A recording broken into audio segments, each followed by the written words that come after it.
Aloha, j'espère que vous allez bien.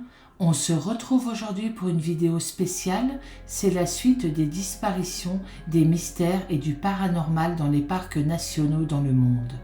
Je tenais à m'excuser pour hier concernant cette vidéo. Il y a eu un très gros problème au niveau d'Internet et aujourd'hui ce n'est pas mieux.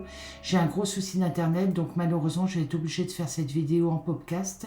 Ça prend moins de temps et moins d'Internet parce que les trails prennent énormément d'Internet et là j'ai vraiment un gros souci. Donc je m'en excuse. Comme dans mes précédentes vidéos, je vous demanderai de garder l'esprit ouvert et de respecter les croyances des uns et des autres. Merci beaucoup. Je vais commencer par vous parler des portes gobelines dans le parc national olympique Washington.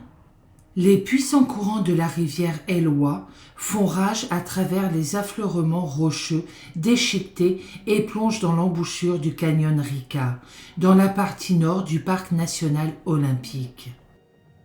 L'explorateur Charles A. Burns a nommé cette magnifique gorge après avoir vu ce qui lui apparaissait comme des visages dans la roche, près du bord de l'eau.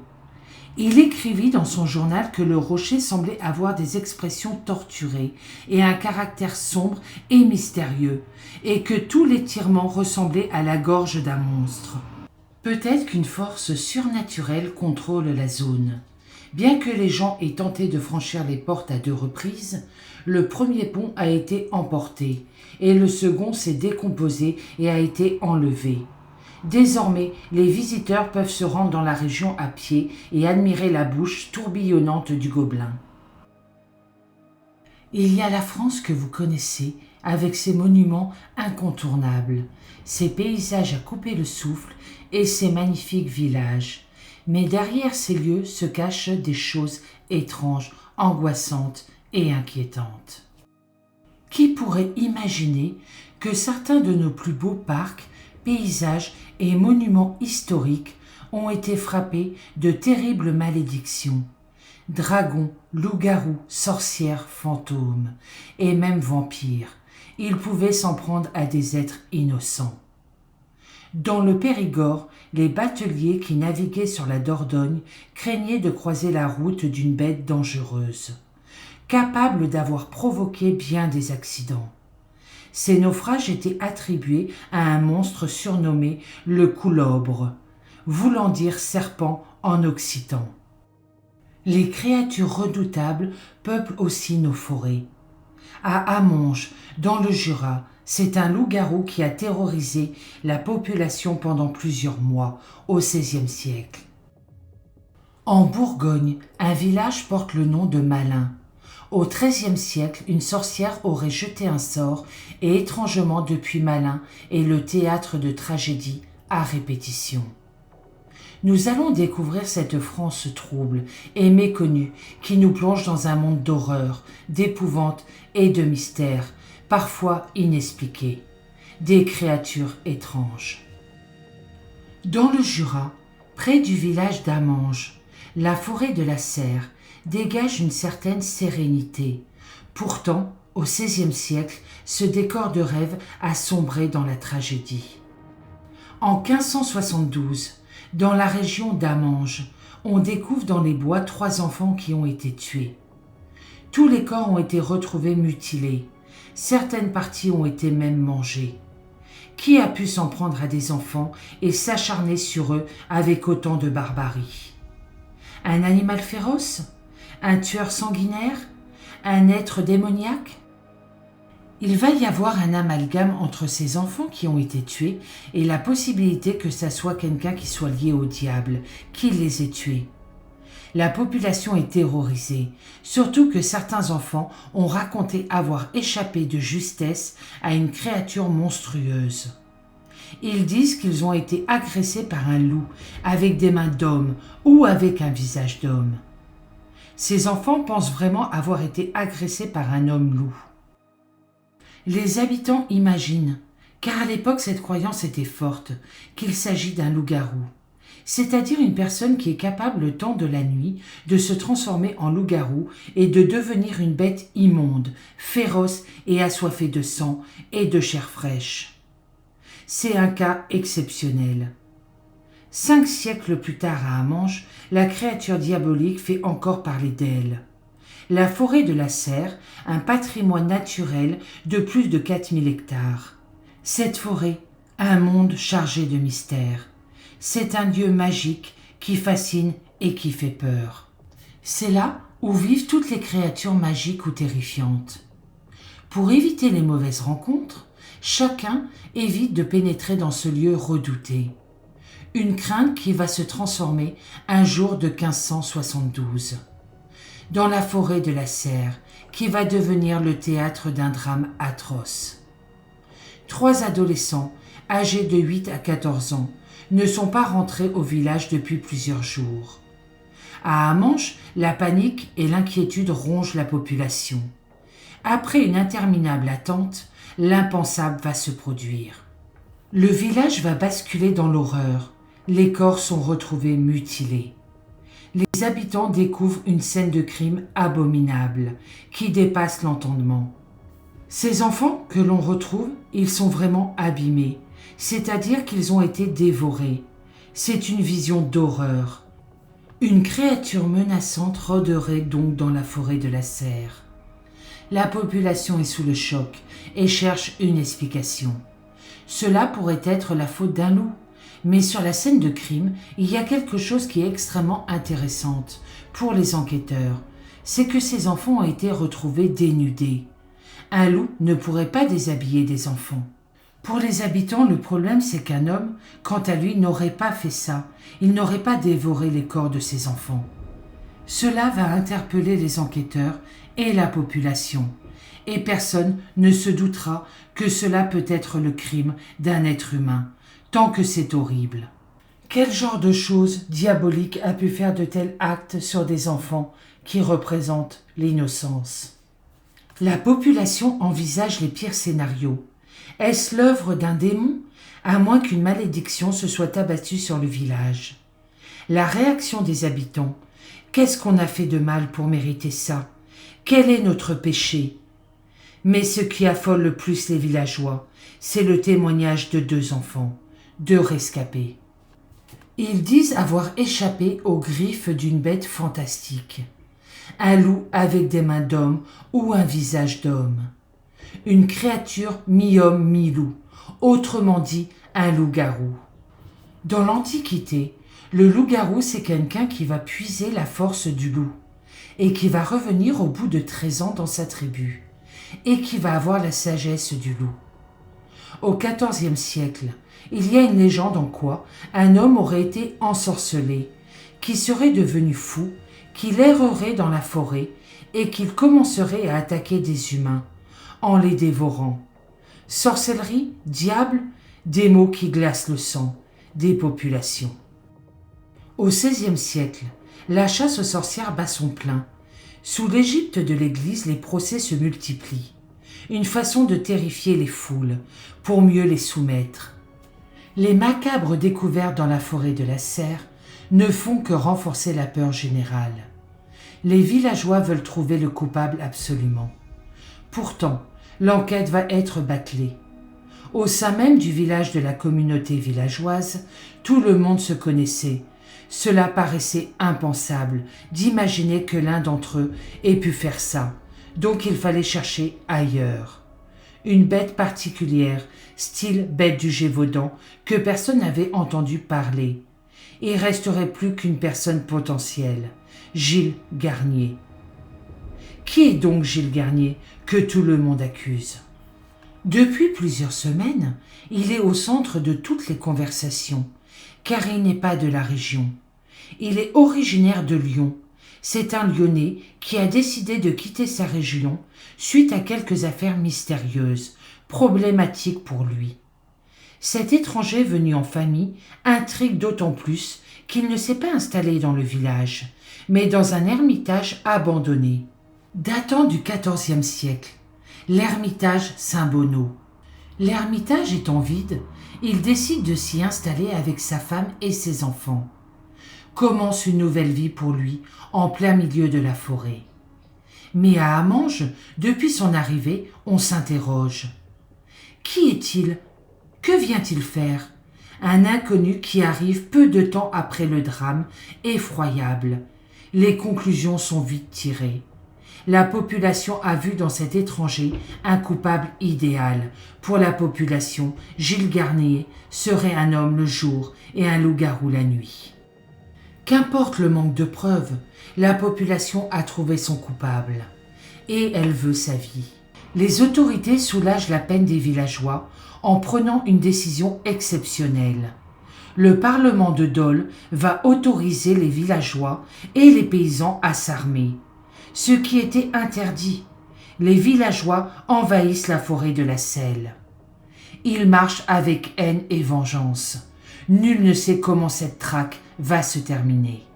En arrivant devant l'ermitage Saint-Bonneau, pas de loup-garou, mais un homme, Gilles Garnier, impuissant, accablé par la rumeur et la peur paysanne. Il va être arrêté, emmené à la prison de Dole, et puis il va être torturé pendant des semaines.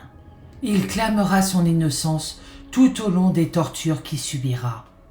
Mais au bout d'un mois de torture et de souffrance, il dira « J'étais bien dans la forêt, j'étais affamé et je me demandais comment j'allais nourrir mes enfants. À un moment, le diable est apparu. Il m'a donné une potion magique, enfin un onguent, avec lequel je vais devoir me transformer en loup-garou. Je me suis frotté avec cette graisse magique et je suis devenu un loup. J'ai couru, j'ai tué ses enfants et j'ai ramené à manger à ma famille. » Gilles Garnier a-t-il avoué sous la torture? Un mois de torture et de souffrance. Ou est-il coupable des meurtres de la forêt de la Serre? N'oublions pas qu'il est arrivé après le drame. Il emportera peut-être son secret sur le bûcher, où son sort est scellé. Mais après sa mort, le mystère de l'homme de la forêt demeure entier. Il n'y a plus eu de crime sur les enfants après la mort de Gilles Garnier. Quant à son habitation, plus personne n'a jamais voulu pénétrer dans ce lieu maudit. Malin, un village de Bourgogne situé à quelques kilomètres de Dijon. Ici, on raconte qu'une malédiction aurait été jetée sur le village en 1640, faisant de ce lieu la propriété du diable. Les habitants de Malin étaient au nombre de 666. Tremblement de terre, force maléfique, accident mortel. Le village de Malin a été le théâtre de nombreuses tragédies à travers les siècles. Comment expliquer ces phénomènes étranges? Malin, comme le diable, avec ses 666 habitants, est-il vraiment un village maudit? Plus que jamais, il semble être connecté à Satan. Malin, c'est le nom de ce charmant village de Bourgogne, qui a vu le jour il y a environ 6000 ans au Néolithique. Pendant des siècles, Malin a attiré de nombreux sorciers autour du mont Rocheux, qui surplombe le village. L'endroit est réputé pour ses forces théuriques particulièrement puissantes. Et c'est sur cette colline qu'un château fut construit au XIIe siècle. Une colline accidentée, réputée pour renfermer dans son sol de mystérieuses forces. Le lieu où est construit le château, c'est un lieu géologiquement à part. Les forces qui se sont exercées de fractures, de déchirures sont colossales. On les perçoit quand on voit cette falaise derrière, qui fait entre 12 et 15 mètres de verticalité. Une colère dès le Moyen-Âge va être associée au malin. Car ici on raconte que ces forces qui traversent la colline a permis au diable de se frayer un chemin jusqu'au monde des vivants. Il y a un endroit à Malin qui s'appelle le Trou du Diable, qui est situé juste en dessous du château. C'est un trou vers le monde souterrain, un trou vers l'enfer, et on va associer cette grotte à quelque chose de négatif et de maléfique. Nous sommes à la fin du Moyen-Âge. Cette porte vers l'enfer terrorise les habitants du village. On raconte que des jeunes filles ont été enlevées par un être surnaturel, qui les aurait emmenées dans son antre, au fond de la grotte. Des cris ont été entendus par les villageois, et le seigneur de Malin prend la question très au sérieux. Il va, avec le pouvoir de l'Église, voire divin, installer une chapelle. Ils vont installer cette chapelle à la verticale, le plus possible à la verticale de la grotte. Symboliquement, l'autorité religieuse et l'autorité du Seigneur sont au-dessus de ces forces négatives. On dit que la présence de la chapelle, juste au-dessus de cette porte de l'enfer, a fini par déchaîner les éléments. Une force surnaturelle a jailli des entrailles de la terre et a fait s'écrouler le seuil du lieu saint, épargnant le reste du château. À Malin, on est convaincu que Satan est revenu en personne, qu'il est l'Antichrist, venu affronter Dieu en jetant une malédiction sur les hommes. Il y a de très mauvaises saisons, de très mauvaises récoltes, de la famine et des épidémies qui s'ensuivent. Les villageois pensent que ces orages sont la justice divine qui condamne. Ils cherchent à savoir qui sont les coupables. En 1640, 9 sorciers et 3 sorcières sont arrêtés. On les soupçonne d'avoir commis des atrocités dans la région, au nom de Satan. D'être responsables de ce déchaînement démoniaque et d'avoir tué des villageois par le sortilège de soufflement et celui des gogues. Les 12 accusés clament leur innocence, mais la justice de Malin va leur laisser aucune chance. Ici comme partout ailleurs en Europe, l'Inquisition a donné les pleins pouvoirs à des tribunaux civils. Les jugements arbitraires cachent en réalité de sombres desseins. C'est plus qu'un jugement qui est basé sur la jalousie, une possession de terre, un pouvoir ou que ces personnes dérangées, car elles n'étaient pas comme tout le monde. Au début de l'été 1640, les accusés reconnaissent sous la torture être de véritables sorciers et sorcières et avoir effrayé pour Satan. Une sorcière va jusqu'à faire des aveux qui terrorisent la population. Elle dit avoir jeté une malédiction sur le village de Malin, qui prendra effet le jour de sa mort. Aucun des 7 juges ne sera sensible à ces menaces, et il sera ordonné que justice soit faite pour les 12 sorciers condamnés. On demande justice, et pour décider qui est innocent et qui est coupable, on les attache. On attache par les pouces, c'est-à-dire on lie les pouces des mains et les pouces des pieds, et on vous jette à l'eau. On regarde ce que Dieu décide pour vous. Si vous flottez, c'est que vous êtes un démon, car normalement, tous les êtres naturels de cette création divine ne flottent pas comme ça. Donc on vous tue à coups de fourche. Si vous avez coulé, en bon chrétien, vous êtes innocent. C'est Dieu qui saura vous reconnaître et vous pardonner et vous accueillir au paradis. 11 des accusés périssent en quelques secondes par les noyades. Ils sont reconnus innocents et ont le droit d'être enterrés au cimetière de Malin. Mais il y a une exception. Cette sorcière qui avait prétendu avoir jeté un sort sur le village, elle ne coule pas.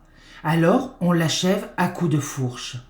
Elle sera brûlée et ses cendres jetées dans le trou des enfers. L'affaire des noyés de Malin fait grand bruit.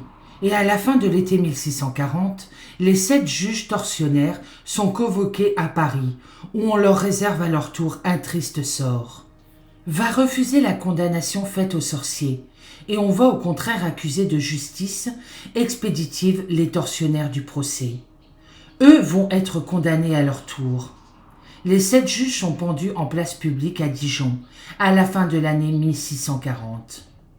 À Malin, on va longtemps parler de cette sorcière dont les cendres ont été jetées dans le trou du diable. A-t-elle vraiment lancé une malédiction sur le village pour se venger de ses bourreaux? À Malin, on raconte que ce sortilège démoniaque a plongé le village en enfer. Étrangement à Malin, on dénombre une impressionnante série de morts. 28 suicides provoqués par des possessions démoniaques. Des morts aussi troublantes que violentes, qui ont marqué les habitants de Malin. Malin est resté synonyme de maléfique dans beaucoup d'esprits. Le plus surprenant, c'est que cette malédiction semble avoir traversé les siècles. Possession, mort étrange, sortilège, Ici, de nombreux phénomènes restent inexpliqués. D'autant plus que des accidents étranges vont faire davantage de victimes à une époque proche de la nôtre. Il y a des choses qui sont arrivées à Malin. Il y a une ligne de chemin de fer qui n'est pas très loin, qui s'arrête à Malin, un peu avant. Un train a déraillé. Le 5 septembre 1888, à 2h20 du matin, un train venu de Paris s'engage sur le viaduc du Vélan, à hauteur de Malin. La locomotive quitte inexplicablement sa trajectoire, plongeant le train dans le précipice. La catastrophe va faire 12 victimes. Le 23 juillet 1962, l'express numéro 53, Paris-Marseille, déraille au même endroit. L'accident provoque la mort de 39 personnes. Dans les deux cas, les rapports d'accident n'ont su expliquer les causes des tragédies. Les familles des victimes demanderont qu'une enquête soit ouverte. Mais dans les deux cas, les autorités ne trouveront aucune explication rationnelle. Que s'est-il passé à Malin ? Une malédiction ? Un acharnement du diable ? Ou tout simplement des accidents à répétition dus au hasard ? À ce jour, personne n'a trouvé de réponse rationnelle pour expliquer ces mystérieuses tragédies. Mais à Malin, chacun redoute que la sorcière accusée à tort au XVIIe siècle n'ait pas encore dit son dernier mot. La femme gémissante du Grand Canyon. La légende raconte qu'il y a environ un siècle, un père et son fils parcouraient le North Rim Transit Trail. Malheureusement, ils ne sont jamais revenus. La mère et l'épouse a cherché leurs restes pendant des semaines dans tout le canyon, sans résultat. Elle a fini par mettre fin à ses jours en se jetant du Grand Canyon Lodge. Depuis, beaucoup de randonneurs, dans les nuits sombres et orageuses, ont remarqué une apparition lumineuse et errante dans une robe blanche portant des fleurs bleues, toujours à la recherche de sa famille perdue. Beaucoup de randonneurs ont témoigné. Ils entendent régulièrement une femme qui pleure. Le Yucca Man du parc national de Joshua Tree. La légende raconte: il y avait un jeune marin de garde dans un coin éloigné de l'immense base d'entraînement du désert de 29 Palm. Il entend un bruit affreux dans le noir, quelque chose comme un grognement, puis une respiration venant d'un côté de sa petite cabine de garde. Puis il entend cette même respiration, mais de l'autre côté de la cabine. Ça l'encercle. Il sort dans l'obscurité, son arme de poing dégainée. C'est là qu'il aperçoit une bête d'environ 2,30 m de haut. Il sent très mauvais, c'est insupportable. Son corps est poilu, ses yeux brillants, comme du charbon rouge. Le marine est assommé par la bête. Il est retrouvé des heures plus tard par le quart de travail suivant. La plupart des observations de cette créature proviennent de campeurs et de randonneurs du parc national de Joshua Tree. Des tentes ont été ouvertes pendant la nuit. Il y a eu occasionnellement une grande empreinte de pas ou une photographie floue présentée comme preuve. Un instantané du terrain de camping de Hidden Valley fait le tour depuis une décennie maintenant. La silhouette bondissant sur les rochers ressemble beaucoup à l'emblématique Bigfoot. Les Amérindiens qui vivaient en Californie bien avant la colonisation européenne considéraient ces créatures comme des entités surnaturelles, avec des noms qui se traduisaient souvent par des diables velus. Ils prenaient soin d'éviter les endroits sombres où l'on voyait souvent ces démons. Il y a eu plusieurs observations de cette créature. Ainsi, le FBI et la CIA auraient même enquêté. Le Yucca existe-t-il ou est-ce simplement une légende ? Tout amateur de films d'horreur connaît forcément le projet Blair Witch. Mais saviez-vous que cette histoire de sorcière n'est pas qu'une fiction ? Eh oui, la sorcière de Blair a bel et bien existé. Tout se passe dans le Black Hills National Forest. La forêt nationale des Black Hills est une forêt fédérale protégée, située dans le sud-ouest de l'État du Dakota du Sud et le nord-ouest de l'État du Wyoming, aux États-Unis. Elle s'étend sur une surface de 5066 km². Tout commence il y a plusieurs siècles dans une forêt nommée Black Hills, dans le Maryland aux États-Unis. On dit de cette forêt qu'elle serait maudite et qu'elle l'a toujours été. Les tribus indiennes elles-mêmes n'oseraient guère se promener dans ces bois. Si la forêt de Blair connaît ce nom, c'est à cause de son créateur, le colonel Nathaniel Blair, qui, en 1630, commande la construction d'un fort dans cette zone afin de défendre la ville de Lord Calvert et de violentes attaques de certaines tribus. 4 ans plus tard, ce fort devient une petite ville, constituée pour la majorité de protestants, la ville de Blair. En 1769, une jeune Irlandaise du nom d'Ellie Kedward embarque sur le Seafarer pour Baltimore et elle rejoint la ville de Blair pour s'y installer. Hélas, tout ne se passe pas comme prévu pour l'Irlandaise.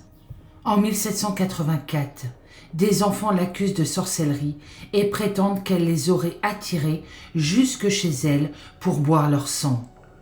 Ellie Kedward est rapidement jugée coupable de sorcellerie et bannie du village. Elle se retrouve attachée à une charrette et laissée seule dans les bois. L'hiver étant particulièrement rigoureux, cette année-là, toute la population est convaincue que la sorcière n'y survivrait pas. Cependant, quelques jours plus tard, 3 garçons accompagnés de leurs chiens décident de retourner dans la forêt afin de constater l'état de la sorcière. Ellie est encore vivante, attachée à cette charrette. Tandis que les chiens la mordent, les enfants se munissent de bâtons et la battent. Dès que le sang coule, ils la détachent et décident de la pendre à un arbre. Cette fois, la sorcière est décédée. 2 ans plus tard, soit au milieu de l'hiver 1786, la moitié des enfants de la ville et tous les accusateurs d'Ellie disparaissent mystérieusement.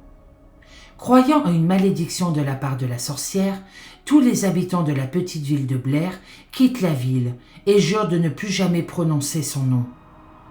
Pendant près de 40 années consécutives, la ville reste abandonnée et plus personne ne s'y aventure de peur de cette malédiction. En 1809, un livre nommé The Blair Witch Cult raconte l'histoire d'une ville maudite par une sorcière qui en avait été expulsée. Ce livre n'existe qu'en un seul et unique exemplaire et serait un recueil de témoignages de la part des habitants de la ville de Blair.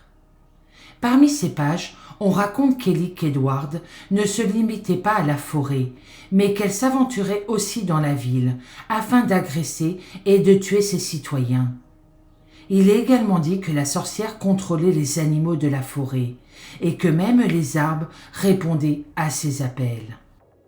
Lors de la construction du chemin de fer qui doit relier Washington à Baltimore en 1820, les ouvriers découvrent la ville déserte et Henry Burkitt, un homme d'affaires, décide de la racheter au gouvernement afin de la rénover. 4 ans plus tard, la ville de Blair est rebaptisée Perkinsville. L'une des premières familles qui s'est installée à Perkinsville se nomme Treacle. La plus jeune de la famille a 8 ans et porte le prénom d'Hélène. Au mois d'août 1825, afin de célébrer les premières récoltes, un pique-nique est organisé près de la rivière Tapi East Creek.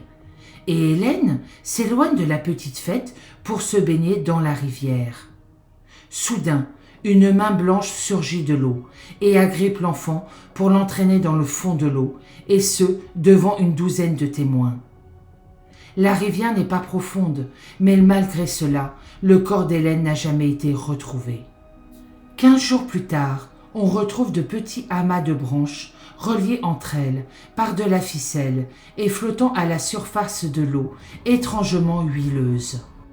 En 1886, une jeune fille du nom de Robin Weaver se perd dans la forêt de Black Hills. Une expédition est alors lancée par ses parents afin de la retrouver. 3 jours plus tard, Robin revient d'elle-même et explique qu'elle s'est perdue dans les bois et qu'elle a fait la rencontre d'une femme qui flottait au-dessus du sol. La fillette avait été effrayée aux premiers abords, mais elle a fini par faire confiance à cette femme et a décidé de la suivre jusqu'à une maison abandonnée, enfouie parmi les arbres. La vieille femme l'a conduite dans un sous-sol avant de lui expliquer qu'elle devait partir et qu'elle reviendrait bientôt. Plus les heures s'écoulaient, plus Robin avait peur et se sentait mal à l'aise dans ce sous-sol. Elle s'est alors glissée par la fenêtre de la pièce et s'est précipitée à travers la sombre forêt pour rejoindre Burkinsville. Même si la jeune Robin est revenue, il manque toujours les hommes de la première expédition et les habitants de la ville décident d'organiser une seconde expédition afin de les retrouver. La seconde expédition se termine sur Coffin Rock, tout près de la rivière où Hélène avait été portée disparue 50 ans plus tôt. Les corps de la première équipe sont retrouvés attachés, en forme de pentagramme, nus, et leurs intestins se répandent au centre. Des symboles sont gravés dans leur chair de leur poitrine, leurs mains, leurs pieds et leur front. Les habitants retournent rapidement en ville pour trouver des renforts, mais lorsqu'ils reviennent sur Coffin Rock, les corps ont disparu.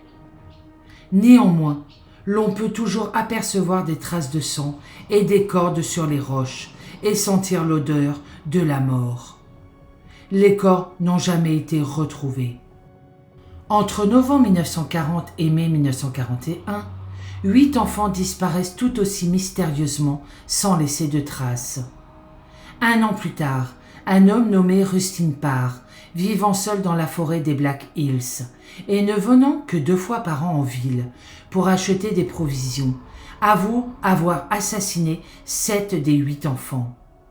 Il aurait suivi les ordres du fantôme d'une vieille femme qui habitait près de chez lui et prétend qu'après le meurtre du 7e enfant, le fantôme lui a ordonné de rejoindre la ville pour en informer les autorités. En échange, il serait libéré de son emprise. Rustin Parr emmène les autorités dans sa maison au fin fond des bois et dans la cave. Il découvre les traces de meurtre et de torture, ainsi que 7 tombes représentées par des cailloux empilés, les uns sur les autres. Les autorités creusent ces tombes et trouvent les corps des enfants, avec les mêmes gravures sur les mains, les pieds, le front et la poitrine que ceux de Coffin Rock.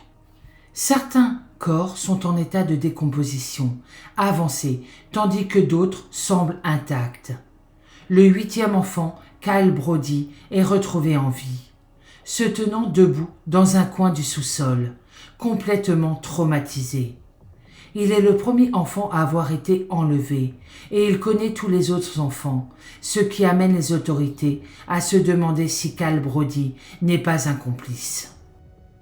Au cours du procès, le témoignage de Kyle Brody est tout de même pris en compte et Rustin Parr est condamné à mort par pendaison.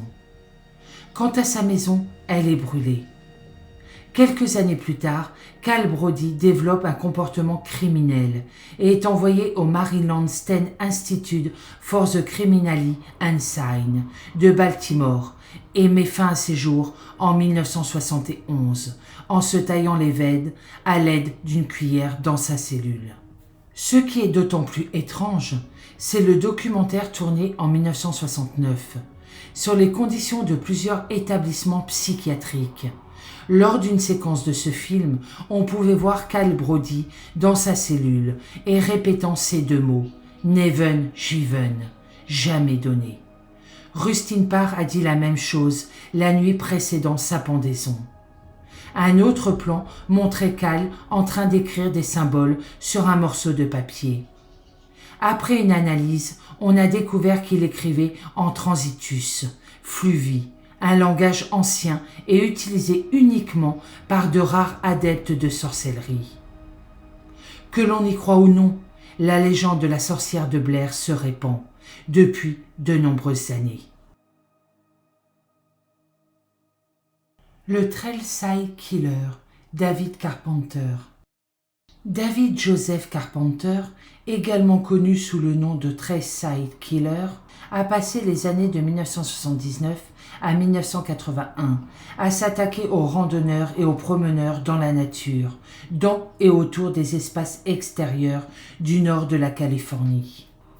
Les beautés des montagnes de Santa Cruz et du comté de Marin, comme Palm Reyes National, une vaste étendue de côtes protégées dans le nord de la Californie, étaient les terrains de chasse préférés de David Carpenter. David Carpenter aurait tué au moins 10 personnes, et peut-être bien d'autres. Il a laissé 2 survivants, Stephen Hartle et Lois Rina. Les criminologues ont décrit David Carpenter comme ayant 2 visages, comme celui de Dr. Jekyll et Mr. Hyde, parfois gentil, maladroit, bégayant. Mais son autre visage est un chasseur de femmes, maléfique et sadique, prêt à infliger une violence indescriptible. David Carpenter est né à San Francisco le 6 mai 1930. Il a été maltraité physiquement dans son enfance par son père alcoolique, Elwood, et sa mère dominatrice France. Entre 3 et 11 ans, David souffrait d'un bégaiement sévère, d'un problème persistant d'énurésie nocturne et aimait être cruel envers les animaux. La triade de McDonald, également connue sous le nom de triade de sociopathie ou de triade homicide, est un ensemble de 3 facteurs qui a été suggéré si une combinaison de 2 ou plus est présente ensemble, pour être prédictive ou associée à des tendances violentes ultérieures, notamment en ce qui concerne les délits en série. La triade a été proposée pour la première fois par le psychiatre J.M. McDonald dans The Street to Kill, un article de 1963 dans l'American Journal of Psychiatry. Cependant, bien qu'elle reste une théorie influente et largement enseignée, les recherches ultérieures n'ont généralement pas validé cette ligne de pensée. La triade relie la cruauté envers les animaux, l'obsession de mettre le feu et l'inérésie nocturne persistante au-delà d'un certain âge, aux comportements violents, en particulier les comportements homicides et les comportements sexuels prédateurs. D'autres études ont suggéré que ces comportements sont en fait plus liés à l'expérience de l'enfance, de la négligence, de la brutalité ou de l'abus parental. Certains soutiennent que cela entraîne à son tour une propension à l'homicide. David Carpenter a été obligé de prendre des cours de ballet et de violon dans son enfance et avait tendance à s'habiller de vêtements criards. Ceci, combiné au bégaiement, signifiait qu'il était la cible d'intimidation à l'école.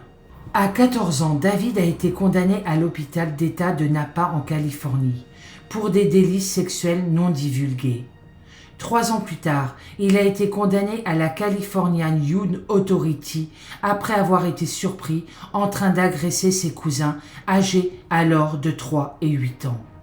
Après sa libération, David Carpenter a vécu ce qui semblait être une vie ordinaire.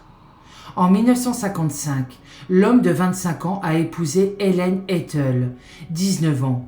Le couple a eu 3 enfants ensemble, Michael, né en 1956, Gabriel, né en 1958, et Circe, Anne, née en 1960. Malgré 3 enfants, le mariage du couple était loin d'être normal. Hélène a dit plus tard aux autorités que son mari était un accro au sexe, qui exigeait des rapports sexuels au moins 3 fois par nuit. David Carpenter était lié à de nombreux crimes graves, à un moment donné. Il était même lié au tristement célèbre meurtre de Zodiac Killer. Le Zodiac a assassiné 5 victimes, connues à Benicia, Vallejo, Napa County et San Francisco, respectivement entre décembre 1968 et octobre 1969. Il a ciblé de jeunes couples, 2 des hommes ayant survécu à une tentative de meurtre. Cependant, en 1988, il a été prouvé de manière concluante devant le tribunal que David Carpenter avait été incarcéré lors de plusieurs des meurtres du Zodiac. La première attaque de David Carpenter a eu lieu en juillet 1960 contre Loïs D. Andrade, maintenant connue sous le nom de Loïs Rina. La fille de Loïs D. Andrade, Lisa Rina, allait devenir une star de télé-réalité. Il connaissait Loïs du travail et comme il venait d'avoir un nouveau bébé, il lui avait demandé si elle voulait venir voir la nouvelle famille arriver. Loïs connaissait également la femme de David Carpenter et elle se sentait à l'aise d'aller avec lui. Il est venu chercher Loïs à un arrêt de bus comme convenu, mais il a ensuite commencé à rouler sur une route déserte. Il l'a ensuite attaquée, a tenté de l'agresser sexuellement, puis a essayé de la tuer. Elle a été poignardée à la main et frappée à la tête avec un marteau à plusieurs reprises.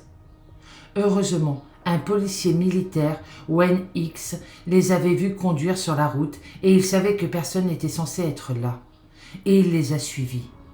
X a tenté d'arrêter l'assaut.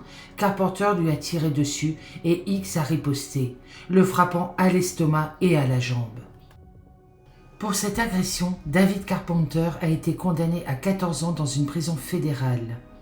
Il y est ressorti au bout de 7 ans. En 1970, il est retourné en prison après avoir été accusé d'enlèvement. Il a de nouveau été libéré en 1977, après avoir purgé encore 7 ans. Le 19 août 1979, Eda Kane a passé l'après-midi à parcourir les sentiers du mont Tamalpais qui surplombe le Golden Gate Bridge de San Francisco. Quand Eda n'est pas rentrée chez elle après sa randonnée, son mari a appelé la police et a signalé sa disparition.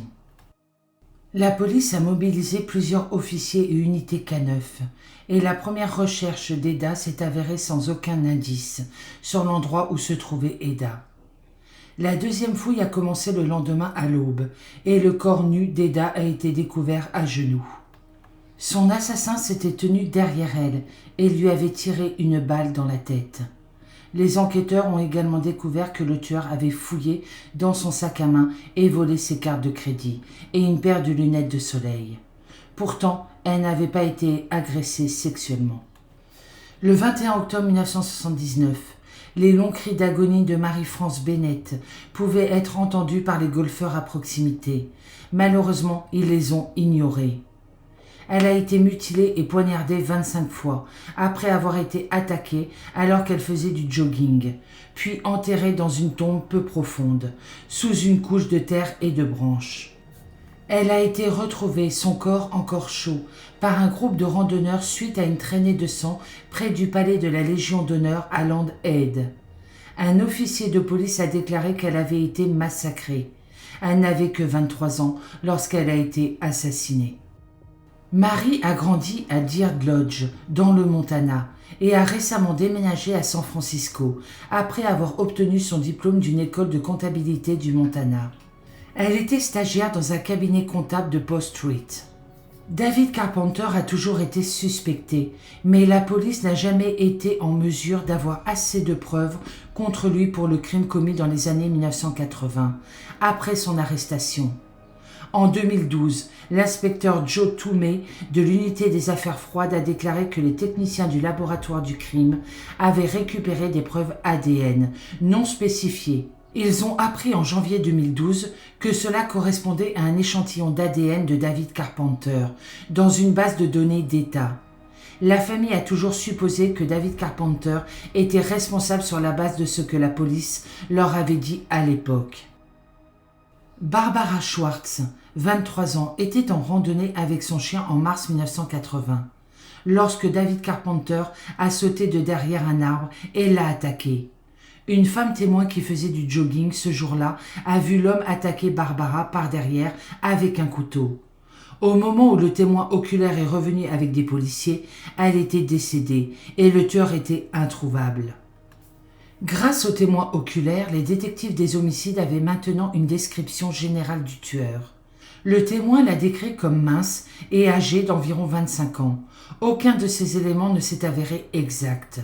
La police a également trouvé une paire de lunettes bifocales sur les lieux du crime. Quelques jours plus tard, 2 garçons ont également trouvé l'arme du crime, un couteau à désosser de 25 cm, qui s'est avéré être recouvert du sang de Barbara. Les lunettes se sont avérées être des spécifications émises par la prison, suggérant ainsi que le tueur était un ancien détenu ou un détenu évadé. David Carpenter a attaqué sa prochaine victime le 15 octobre 1980. Anne Alderson, 26 ans, se promenait dans les bois du parc d'État du mont Tamalpais. À un moment donné, au cours de sa randonnée, elle a rencontré David Carpenter, qui l'a tué avec 3 balles tirées d'une arme de poing. Le corps d'Anne n'a été retrouvé que l'année suivante par un promeneur de passage. Comme Eda Kane, Anne avait reçu une balle dans la nuque et a été retrouvée à genoux. Cependant, contrairement à Eda, Anne avait été agressée sexuellement par son assassin. Lorsque la police a demandé des témoins oculaires, elle a reçu des descriptions très différentes d'un homme de 50 ans vu traîner dans le parc. Richard Stowers, 19 ans, Californie, et Cynthia Moreland, 18 ans, avaient prévu de se marier.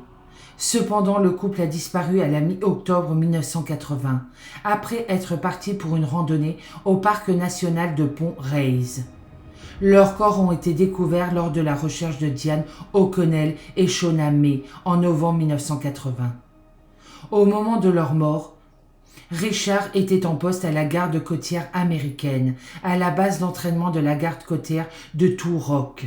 Et Cynthia était une récente diplômée du Rancho Cotat High School, où elle avait été une pom-pom girl populaire. Les douilles trouvées sur les lieux correspondaient à celles de la scène du crime d'Anne d'Alderson. Il s'est avéré que l'arme utilisée dans les 3 meurtres était un pistolet de calibre 38. Certaines sources disent qu'il s'agissait d'un pistolet de calibre 45, qui avait été acheté en octobre 1980. L'acheteur, Molly Purnell, a acheté l'arme à feu à un magasin d'armes à San Landredo, en Californie. Molly a ensuite donné l'arme à David Carpenter, qui ne pouvait pas légalement acheter des armes à feu en raison de son casier judiciaire. Molly déclarera plus tard qu'elle a donné l'arme à David Carpenter en paiement de sa dette envers lui.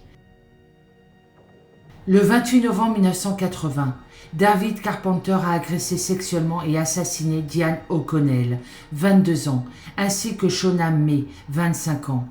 Les 2 femmes avaient décidé de faire une randonnée dans le parc national de Point Reyes, sur le Sky Trail. Par coïncidence, la région était le lieu de tournage de John Carpenter, aucun lien avec David Carpenter. The Vogue, un film d'horreur de février 1980, mettant en vedette Adrienne Barbeau, Jamie Lee Curtis, Jana Adelaide et John Houseman. Diane faisait partie d'un groupe de 3 randonneurs et elle était deuxième du groupe, qui descendait le sentier. Le premier du groupe arriva en bas, mais Diane était introuvable. Entre 15h10 et 15h20, des randonneurs du parc ont entendu plusieurs coups de feu. Rangers, volontaires et policiers ont ratissé le parc. Un chercheur a vu une chaussure sortir de quelques fougères. En y regardant de plus près, il a retrouvé 2 corps, qui se sont avérés être ceux de Richard Stower et Cynthia Moreland. Ils avaient été laissés face contre terre dans les broussailles. Plus tard dans la journée, les corps de Diane O'Connell et Shona May ont également été découverts, retrouvés côte à côte et face cachée, ce qui fait 4 corps en une journée. Le tueur avait fourré une paire de sous-pantalons dans la bouche et le nez de O'Connell, tout en laissant une autre paire de culottes tachées de sang sur son bras.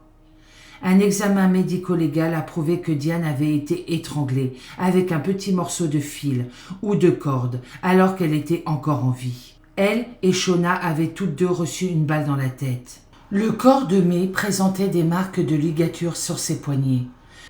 Elle a été agressée sexuellement. Alors je vous passe les détails, j'essaye de m'exprimer comme je peux, devant et derrière. Bien qu'aucun liquide masculin, vous voyez ce que je veux dire, le problème c'est qu'on ne peut pas dire beaucoup de choses sur YouTube, n'ait été trouvé sur le corps d'O'Connell. Elle, comme May, avait été brutalement agressée sexuellement avant leur mort. La partie la plus troublante de ce double meurtre était le fait qu'aucune des 2 femmes ne connaissait l'autre. Par conséquent, les détectives ont conclu qu'une femme était tombée sur David Carpenter en train d'assassiner l'autre femme par hasard, scellant ainsi son destin. David Carpenter a obtenu un nouvel emploi en février 1981. Après avoir travaillé pour une chaîne de distribution après sa sortie de prison, il a pris un emploi chez EconoQuick Print, une petite imprimerie à Hayward en Californie. David a frappé dans le parc d'État Henry Cowell Redwood le 29 mars 1981 lorsqu'il est tombé sur Helen Hansen, 20 ans, et son ami Steven. Le couple se promenait dans les montagnes de Santa Cruz. Ils étaient en vacances de printemps de l'UC Davis et venaient de passer devant la tour d'observation. David Carpenter les a agressés et leur a dit à tous les deux qu'il voulait agresser sexuellement Hélène. Et après l'avoir fait, Carpenter les a abattus tous les deux. Steve s'est défendu contre David Carpenter, mais malheureusement a tiré sur Hélène. Hélène est décédée sur le coup, tandis que Steve a réussi à survivre malgré une balle dans le cou. Steve a fourni à la police une description claire du meurtrier. Il a reconnu David Carpenter dans le fichier des personnes délinquantes. Pendant l'enquête, une fille de 10 ans a pris un morceau de carton et a dessiné la forme d'une voiture rouge. La voiture s'est avérée être la Fiat rouge de David Carpenter. Heather Skaggs, 20 ans, a disparu le 1er mai 1981. Son corps en décomposition sera retrouvé plus tard dans le parc d'État de Big Basin. Plus que n'importe laquelle de ses autres victimes, David Carpenter avait un lien direct avec Heather. Étudiante de premier cycle, elle avait travaillé chez EconoQuick Print pour gagner de l'argent supplémentaire et David Carpenter était l'un de ses collègues. Son petit ami Dan Pigel a déclaré à la police que Heather avait demandé à David Carpenter de l'emmener à Santa Cruz afin qu'elle puisse acheter une voiture à l'un de ses amis. David avait insisté auprès d'elle pour l'emmener. Il y avait proposé en même temps de vérifier sa voiture pour pas qu'elle n'ait de problème et de lui prêter aussi de l'argent si elle en avait eu besoin. Heureusement, elle avait tout dit à son petit ami car il était un peu inquiet. Ce sera la dernière fois que quelqu'un verra Heather vivante. Le 24 mai 1981, des randonneurs du parc d'État de Big Basin ont découvert son corps nu et en décomposition. Du liquide masculin a été retrouvé dans son vagin et une autopsie a prouvé qu'elle était morte d'une balle tirée à bout portant au visage. Outre le fait que David Carpenter était la dernière personne vue avec Heather avant sa mort, les enquêteurs ont prouvé que la même arme de poing de calibre 38 avait tué à la fois Heather et Hansen. Cette arme a été retracée jusqu'à David Carpenter. Le 16 juin 1981, le corps d'Anne Menjivar, 17 ans, a été retrouvé au Castle Rock State Park. Son corps était trop abîmé pour déterminer une cause de décès. David Carpenter n'a jamais été inculpé, mais il était également le principal suspect de la disparition et de la mort de la jeune fille. Elle a disparu le 28 décembre 1980. Sa famille n'a jamais cru à une disparition volontaire.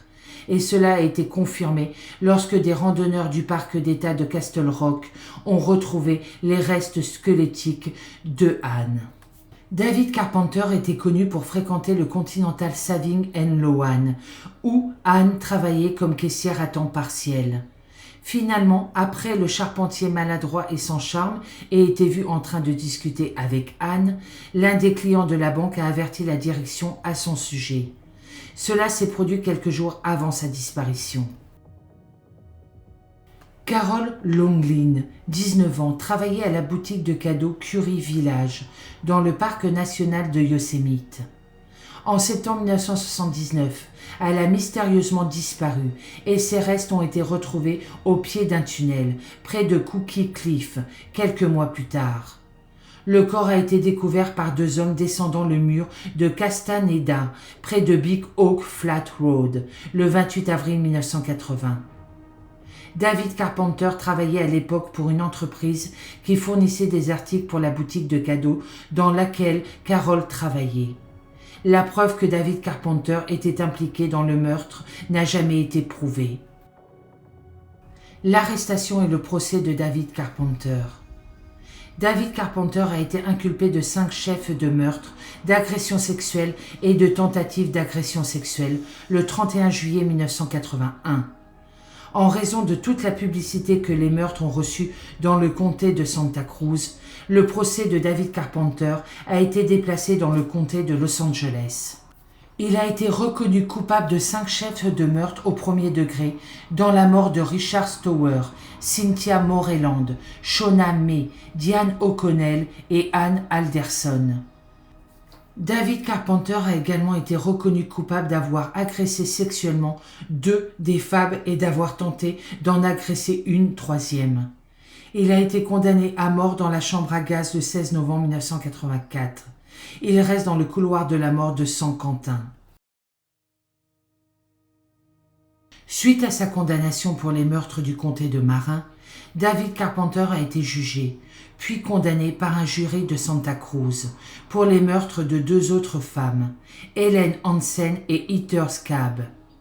Le même jury a également déclaré David Carpenter coupable de la tentative de meurtre du compagnon de randonnée de Helen Hansen, Stephen Hartle, de la tentative d'agression sexuelle sur Helen et de l'agression sexuelle de Heather.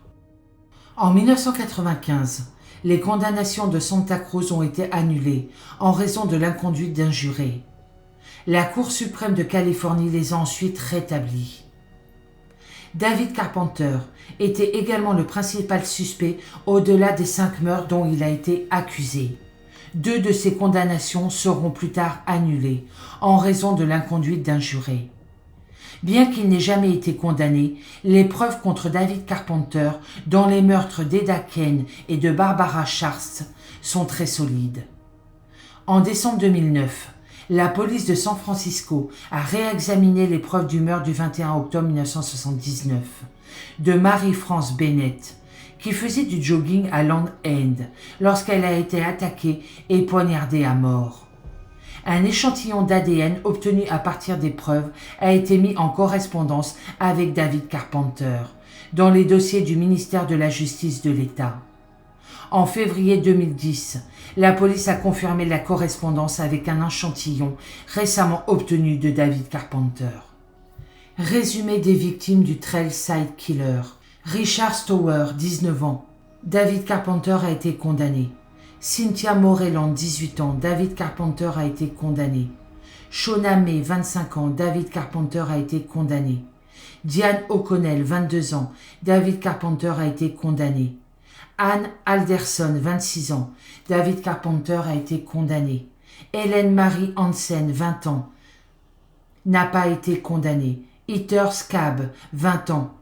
N'a pas été condamnée. Eda Kane, 44 ans, suspectée. Barbara Schwartz, 23 ans, suspectée. Mary-France Bennett, 23 ans, a été condamnée. Anna Kelly Menjivar, 17 ans, suspectée. Carol Longlin, 19 ans, suspectée.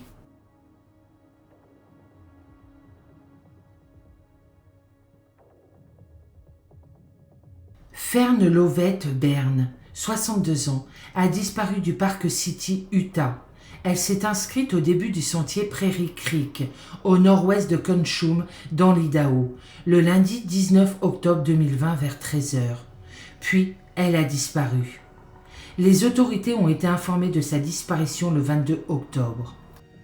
Un groupe d'autres randonneurs qui ont signé le registre des sentiers en même temps que Fern était-il impliqué? Ils n'ont pas été retrouvés par les autorités. C'était une randonneuse expérimentée, mais pas connue pour faire des randonnées techniques ou de l'alpinisme. Elle n'était pas une preneuse de risque, mais une randonneuse occasionnelle et n'était pas du genre à faire du butch ou à prendre des raccourcis. Il était probable qu'elle serait restée sur les sentiers balisés. À ce jour, elle n'a pas été retrouvée. Trevor Basile a disparu le 14 août 2020 de Panaca, comté de Lincoln, Nevada. Trevor, 43 ans, a quitté son domicile à Panaca, Nevada, le vendredi 14 août 2020, pour faire de la chasse aux rochers dans les collines juste au sud de la ville. Trevor, un professeur d'art, avait une passion pour la collecte de pierres, avait fait ce voyage plusieurs fois auparavant, restant parfois tard la nuit. Trevor est toujours porté disparu, malgré la découverte de son seau à pierre peu de temps après sa disparition. Calvin Charles Sindar a disparu le 29 novembre 2017. Il a été vu pour la dernière fois à son domicile dans le pâté de maison 1000 de Sugarloaf Mountain Road à Glen. Il n'a jamais été revu depuis. Il devait faire une randonnée dans les collines ou les montagnes près de chez lui. Il connaît très bien la région. C'est très inhabituel pour lui de ne pas être en contact avec sa famille et ses amis. Son fils, ayant trop de chagrin, a mis fin à ses jours en juillet 2018, 8 mois après la disparition de son père. Austin O'Neill Chase a disparu le 13 janvier 2021 dans le parc national du Mont Rainier. Son véhicule a dévalé un talus et a percuté un arbre. Le véhicule a été récupéré, mais il n'y avait aucun signe d'Austin sur les lieux. Austin, âgé de 36 ans, de la région de Waller, qui aurait été le conducteur, est porté disparu par sa famille. Une mission de recherche et de sauvetage a été menée dans la zone où le véhicule a été retrouvé, qui comprenait des chercheurs au sol, des unités K9 et des 4x4, mais il n'a jamais été localisé. Alfred Bell Hartz, le 3 juillet 1938, un jeune garçon nommé Alfred a mystérieusement disparu du parc national des Rocheuses au Colorado. Il était en vacances avec sa famille et lors d'une randonnée avec ses parents, il a pris du retard sur le sentier et il a disparu. La mystérieuse disparition d'Alfred continue de déconcerter les autorités encore aujourd'hui. En 1938, Alfred avait 4 ans et passait des vacances avec sa famille au Rocky Mountain National Park, Colorado. Au moment de sa disparition, la famille d'Alfred campait près du Fall River Lodge, à l'intérieur du parc. Le 3 juillet, le père d'Alfred, William, s'est réveillé tôt pour se laver dans un ruisseau à proximité, et Alfred le suivit. Ils ont ensuite été accompagnés de 2 amis de la famille qui campaient à proximité, et Alfred est revenu les saluer. Cependant, lorsque ces 2 personnes sont revenues, elles ont réalisé qu'Alfred n'était plus avec elles. Les autorités ont alors envoyé une équipe de recherche approfondie pour rechercher le petit garçon dans le ruisseau, pensant qu'il s'était peut-être noyé. Ils ont également basé les recherches sur les conseils d'autres campeurs qui pensaient l'avoir vu en vain. Malheureusement, il n'a jamais été retrouvé.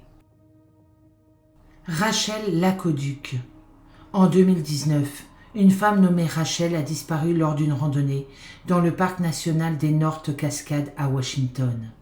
Elle s'était lancée dans cette aventure pour fêter son anniversaire, mais malheureusement, elle n'a jamais réussi à descendre de la montagne. En 2021, 2 ans après sa disparition, sa dépouille a été retrouvée dans le parc national par une grande équipe de recherche. Rachel était une jeune femme de 28 ans qui a disparu alors qu'elle faisait une randonnée seule dans le parc national des North Cascades à Washington. Le 17 octobre 2019, elle avait prévu de remonter le sentier du lac Caché et de rencontrer un ami dans une cabane de gué populaire du comté de Skagit.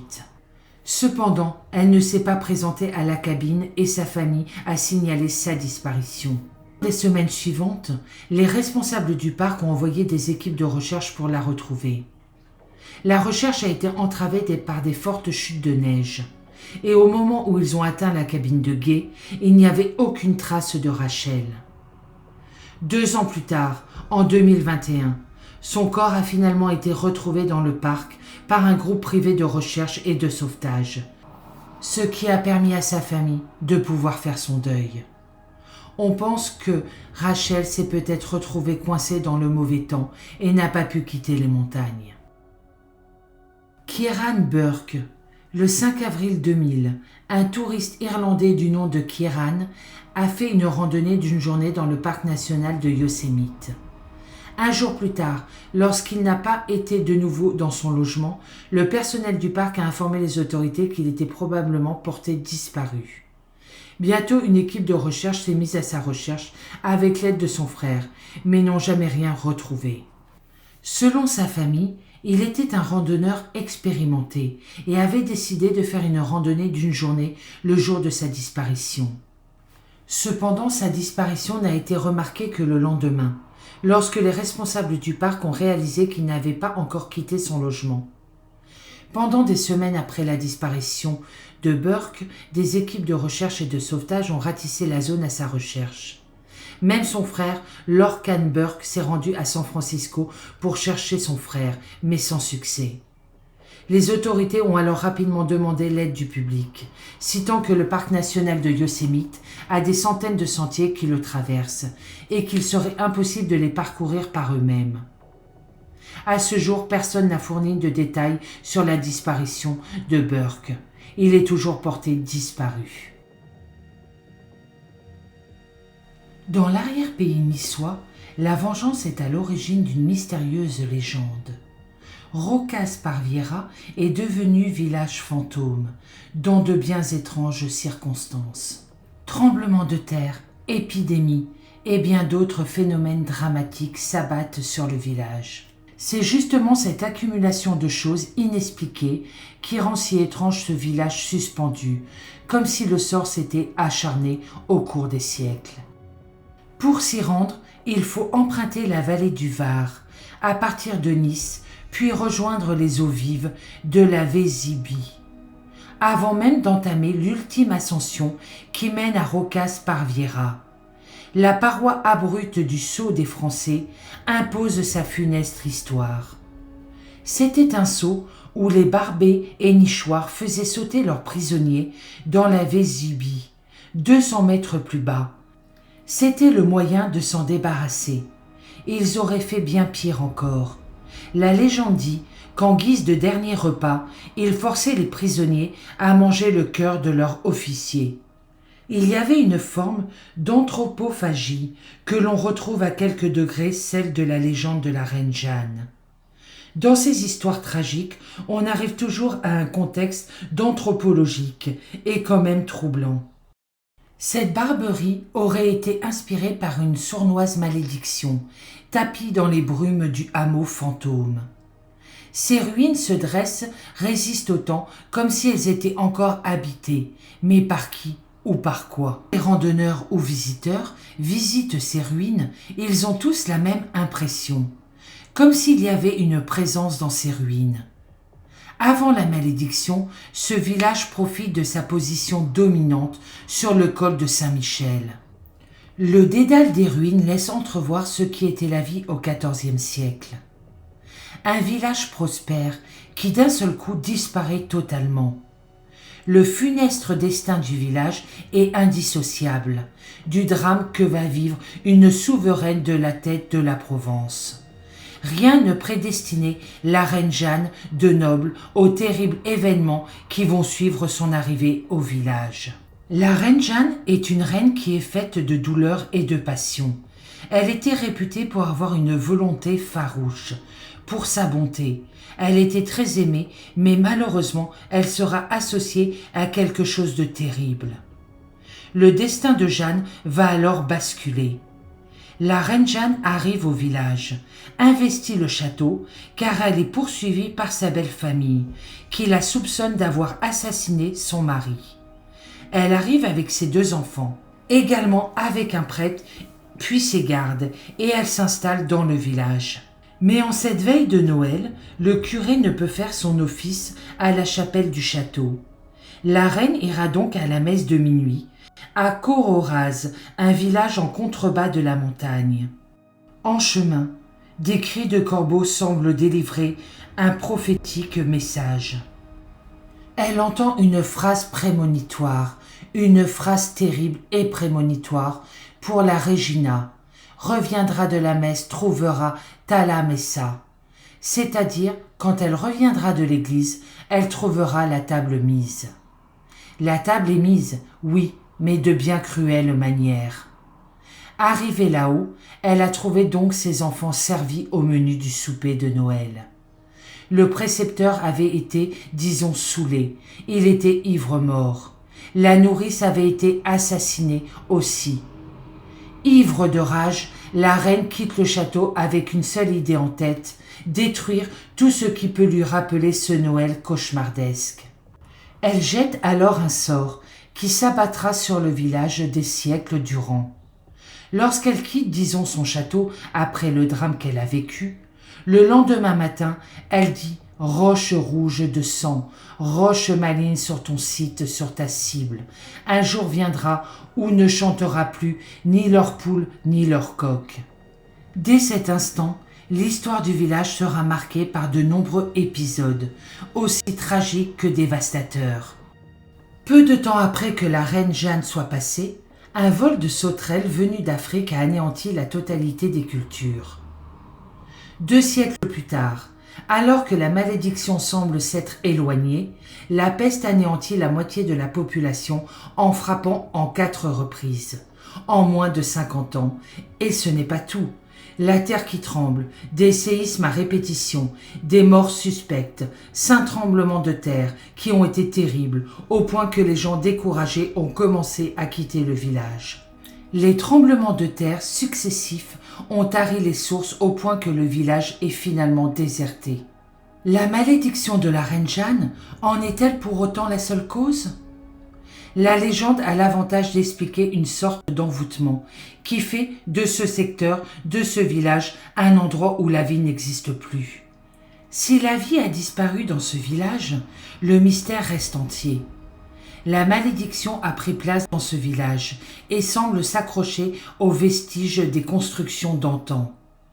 Ce qui peut poser question, c'est pourquoi ces ruines sont encore présentes après 4 siècles. Il y a eu 4 siècles de présence et 4 siècles où tout a été abandonné, où tout a disparu. Mais alors, pour quelle raison tant de murs sont restés debout ? Pour beaucoup d'historiens, la reine Jeanne serait toujours là, ayant la main mise sur les ruines de manière à les garder, à garder la malédiction. Cette malédiction attire les randonneurs sur les sentiers de l'arrière-pays niçois. Le parc national olympique de l'État de Washington. Des choses étranges s'y passent, certains prétendent même que des meurtres et des disparitions seraient liés à des pratiques rituelles. C'est extrêmement inquiétant, surtout ceux de la communauté du paranormal et ceux d'entre nous qui suivaient les cas de personnes disparues. Ce parc est certainement l'un des plus aimés d'Amérique et l'un des plus populaires pour les touristes du monde entier. Pourtant, les touristes et les locaux ne sont pas les seuls à parcourir ces sentiers.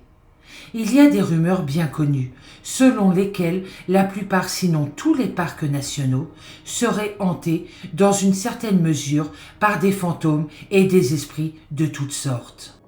Pourtant, ces parcs sont connus pour ces paysages à couper le souffle et ces climats variés. Mais de nombreux visiteurs ont vécu des expériences d'un autre monde. La Spruce River Trail, on dit que c'est le lieu d'observation fantomatique. En 1937, Alice Latham Lickworth a été tuée par son mari et son corps a été retrouvé décomposé dans un lac. L'esprit de Ali errerait désespéré dans ce parc. Son âme à l'agonie d'avoir été assassinée par un homme qui était censé l'aimer et qu'elle aimait beaucoup. Beaucoup de travailleurs autour des sentiers ont signalé avoir entendu des bruits étranges. Le rire d'enfants, le cri d'une femme et une voix diabolique, exigeant que les travailleurs quittent leur travail et qu'ils quittent surtout une zone spécifique où il y a beaucoup d'activités de culte et de rituels. Beaucoup de choses se cacheraient dans ces bois, qui traqueraient des randonneurs et des familles qui camperaient. L'agent à la retraite du FBI, Jackson M., a annoncé à la télévision nationale qu'il pensait qu'un cimetière de culte satanique aurait été découvert dans le parc du comté de Mason, dans l'État de Washington. Un agent des forces de l'ordre pour le service forestier des États-Unis, nommé Jay Wester, a été très surpris, car il avait vécu et vu des preuves amenant à des rituels et des cultes sataniques. Beaucoup de corps sacrifiés d'animaux et d'humains, Il y avait eu 20 corps dans un seul des terrains sacrificiels, juste à l'intérieur du parc dans les zones de loisirs, où des touristes randonnent et campent le long des sentiers. Le lieutenant du département du shérif de Mason confirmerait ces lieux de sépulture où les pratiques sataniques devenaient une chose courante dans les parcs et les bois à proximité. Il est bien conscient que ces rencontres très effrayantes avec une sorte de culte de diable de Blackwood. Il a rappelé qu'en juin 1987, un détective du shérif l'avait appelé et lui avait dit qu'il avait trouvé des signes indiquant qu'un rituel de culte avait été effectué près de la limite du service forestier, sur un banc de sable de la fourche sud de la rivière. Il aurait trouvé des pentagrammes, des croix à l'envers, des chèvres dessinées dans le sable avec des bâtons, des bougies, beaucoup de papier d'aluminium et beaucoup de trous creusés. Un soir, il aurait vu dans les bois une silhouette. Il est presque certain qu'il avait rencontré une personne faisant partie de cette secte. Des enquêtes ont été faites avec beaucoup de preuves recueillies. Beaucoup d'animaux et d'êtres humains ont été sacrifiés dans cet endroit. Ces choses pourraient amener à tous ces cas étranges de disparition inexplicables de personnes disparues qui ont lieu dans ce parc.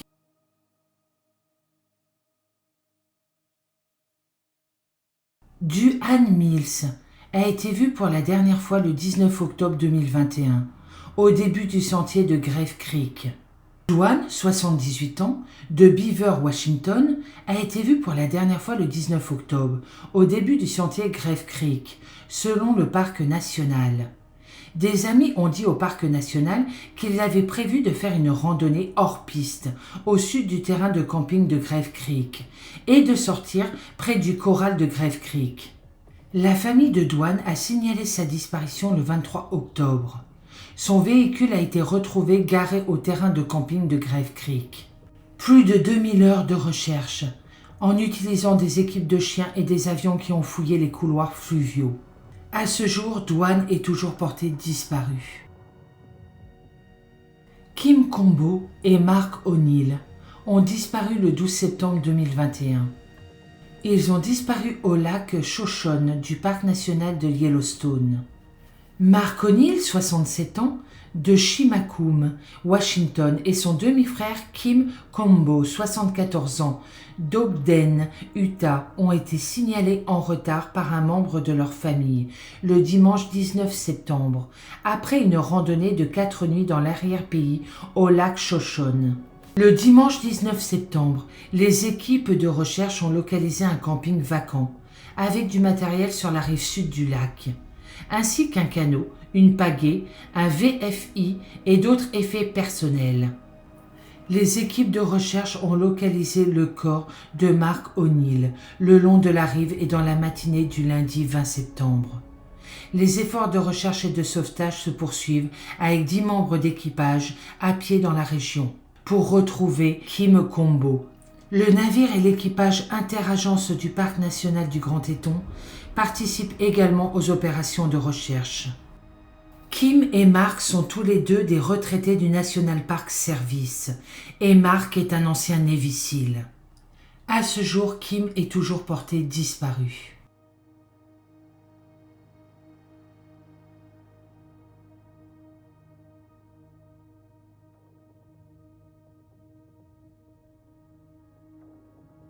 Les étranges disparitions à Idlewild. C'est l'une des 3 communautés adjacentes non constituées en société dans les montagnes de San Jacinto, situées à Riverside, en Californie. Ce beau quartier pittoresque a été aux yeux du public et sur le radar de n'importe quel membre de la communauté du paranormal. Des phénomènes inexpliqués se produisent. Tant de campeurs, de randonneurs ont disparu dans la région.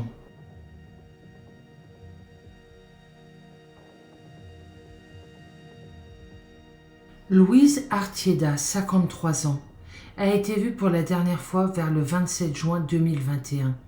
Sa voiture a été retrouvée sur le Mirador Road et Ramon Road près du début du sentier North Lincoln. Pendant les recherches pour retrouver Louise, un autre homme dans la cinquantaine a été retrouvé décédé plus tôt. au large de la Mirada Road. La police de Palmstream enquête sur le décès. Pour l'instant, Louise est toujours portée disparue. David O'Sullivan, 25 ans, a été vu pour la dernière fois à Idlewild, le 7 avril 2017. David parcourait Nobo sur le Pacific Crest Trail du Mexique au Canada. Le 6 avril 2017, il a envoyé un mail à sa famille depuis une bibliothèque d'Idlewild. David, qui vient d'Irlande, avait l'intention de marcher vers le nord dans les montagnes de San Jacinto le lendemain. Il n'a pas été revu depuis. Il aurait pu emprunter plusieurs pistes pour accéder au PCT depuis Idlewild. À ce jour, il est toujours porté disparu. Roy Prinfolg a été porté disparu après avoir fait une randonnée dans la région de Pine Cove, Idlewild, le mercredi 4 mars 2020. Il a quitté sa maison vers 13h. Il a été vu pour la dernière fois au marché de Pine Cove à 18h30 le même jour. Il est toujours porté disparu.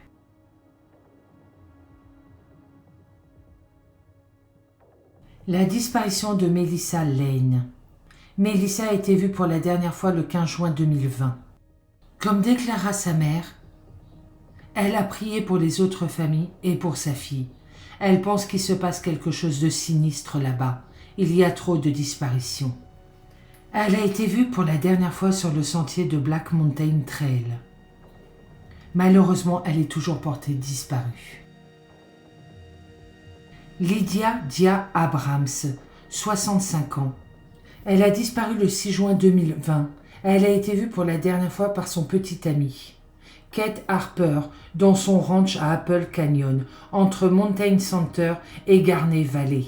Depuis les premiers efforts de recherche, il y a plus d'1 an, elle n'a jamais été retrouvée. Il n'y a aucune trace d'elle. Diana Pérez González. Diana, qui est originaire de la région de Emmett, San Jacinto, a été portée disparue le 11 décembre. Elle avait 27 ans. Selon sa famille, Diana visitait régulièrement la région d'Idlewild. Elle a été vue pour la dernière fois par son petit ami. À ce jour, elle est toujours portée disparue. Nous allons parler d'un cryptide assez effrayant, le Kinderhook Blob. En 1962, un jeune homme nommé Bruce Hollenberg explorait les bois derrière sa maison familiale, aux côtés de son cousin. Il se promenait parmi les pins, s'aventurant comme le font les enfants de 10 ans, lorsqu'un étrange sifflement interrompt leur promenade. Lorsqu'ils cherchèrent le son, ils remarquèrent une petite créature penchée dans un arbre d'un pin voisin, regardant apparemment les 2 hommes. Ils remarquèrent que cette créature n'avait pas du tout d'œil. Naturellement terrifiés, Bruce et son cousin sont rentrés chez eux en courant. Ils ne savaient pas à l'époque qu'ils étaient les premiers d'une demi-douzaine, voire plus, de personnes à avoir vu ce qui est devenu connu sous le nom de Kinderhook Blob. Pendant 2 ans, aucune observation n'a été signalée. La prochaine observation a eu lieu en 1964, lorsqu'un homme faisait une randonnée en solo, dans les bois près de Kinderhook. Il a affirmé avoir vu une goutte flotter dans sa direction, ce qui l'a fait fuir dans la direction opposée. Dans sa terreur, il sauta à travers un étang et retourna en ville.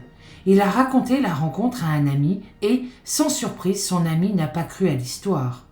Alors les 2 amis sont retournés sur place armés. L'ami a rapidement abandonné son scepticisme en voyant la goutte flotter à travers les arbres. Les 2 amis ont abandonné leurs armes et leur poursuite pour capturer la créature et ont couru pour se mettre en sécurité. La prochaine rencontre avec le Kinderhook Blob a peut-être eu lieu la même année, ou au plus tard dans les années 70. Lors de cette rencontre, 2 garçons de 14 ans campaient dans les bois lorsqu'ils ont entendu quelque chose piétiner à l'extérieur de leur tente. Ils ont ouvert leur tente et ont vu flotter à l'extérieur une goutte. Enfin, en 2017, deux hommes se promenaient tard dans la nuit près des bois. Ils ont affirmé que la température autour d'eux avait fortement chuté, juste avant que le blob ne sorte d'entre les arbres. Cette observation a cité la taille de la créature comme étant supérieure à 2 mètres et a de nouveau dit qu'elle émettait son son strident ou sifflant. On dit que la créature est quelque part entre amorphe et en forme de cloche. Il est blanc, il n'a pas de traits distinctifs et pas de visage non plus. Plutôt que de marcher, il flotte sans toucher le sol. À travers les observations, il ne semble pas y avoir de taille uniforme pour la créature. Un témoin affirmant qu'elle mesurait jusqu'à 2 mètres. D'autres descriptions affirmant qu'elle ne mesurait que quelques pieds de hauteur, insinuant qu'il pourrait y en avoir plein d'autres, autour de Kinderhook. C'est la fin de cette vidéo. J'espère que cela vous aura plu. Dites-moi dans les commentaires si vous voulez une suite ou pas. Pour ma part, je vous souhaite une très bonne fin de journée. Je vous dis à bientôt dans une prochaine vidéo et surtout, prenez soin de vous.